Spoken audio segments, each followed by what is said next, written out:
Hi hello నమస్తే welcome to Jaya TV.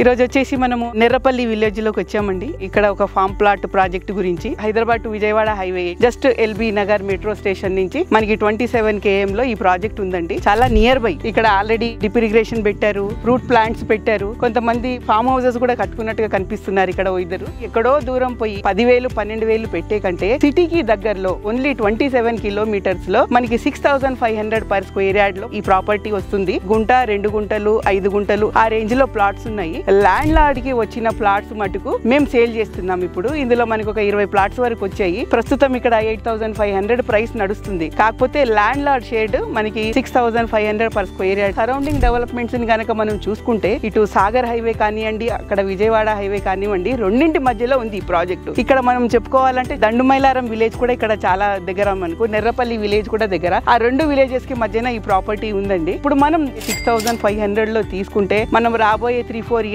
లోనే దీన్ని రెండింతలుగా అమ్ముకోవచ్చు. ఎందుకంటే చుట్టుపక్కల ఉన్న కంపెనీస్ పరంగా ఇక్కడ రెసిడెన్షియల్ గా పెరిగే అవకాశం చాలా ఉంది. కాబట్టి ఈ ప్రైస్ లో మనం ఇక్కడ తీసుకుంటే గనక మంచి ఇన్వెస్ట్మెంట్ అవుతుంది. వీకెండ్స్ కి కానివ్వండి, చిన్న చిన్న పార్టీస్ కి కానివ్వండి, మనము ఫామ్ ల్యాండ్ ని యూజ్ చేసుకోవచ్చు. ఇప్పుడు ఎక్కడ చూసినా మనకి 10,000, 15,000, 20,000 అలా ఉంది. డిస్టెన్స్ పెరుగుతుంది కానీ రేటు కూడా దాంతో పాటు ఇంక్రీజ్ అవుతుంది. సో ఇప్పుడు మనము మెయిన్ గా తెలుసుకోవాల్సింది ఏంటంటే డిస్టెన్స్ విషయం. ఇది వచ్చేసి మనకి బాటసింగారం నుంచి కూడా రావచ్చు, దండిమల్కాపురం విలేజ్ నుంచి కూడా రావచ్చు, రామోజీ ఫిలిం సిటీ నుంచి మనకి ఇది జస్ట్ బ్యాక్ అన్నమాట. సో మెయిన్ రోడ్ నుంచి 7 kilometers. మన దండుమల్కాపురం ఎంఎస్ఎంఈ పార్క్ దగ్గర నుంచి చూసుకుంటే 9 kilometers వస్తుంది. బాటసింగారం విలేజ్ నుంచి మెయిన్ రోడ్ నుంచి చూసుకుంటే 7 kilometers వస్తుందండి. సో డిస్టెన్స్ పరంగా కూడా ఇది చాలా చాలా తక్కువ. బస్సు ఫెసిలిటీ కూడా ఉందండి. ఆర్టీసీ బస్ కూడా మన ప్రాజెక్ట్ ఆపోజిట్ నుంచి వెళ్తుంటాయి. కోటి నుంచి మనకి దిల్సుఖ్ నగర్ నుంచి, సికింద్రాబాద్ నుంచి కూడా మనకి బస్సు సర్వీసెస్ అవైలబుల్ ఉన్నాయి. కాబట్టి ఎంచక్కా వెహికల్ లేకున్నా గానీ మనం బస్సు ఎక్కి మనం ఎంచరికి రావచ్చు. సో ఇంకా ఏదైనా ఇన్ఫర్మేషన్ మీకు కావాలనుకుంటే, సైట్ విజిట్ చేయాలనుకుంటే కింద నా నంబర్ ఉందండి, దానికి కాల్ చేస్తే మీకు సైట్ విజిట్ చేపిస్తాము.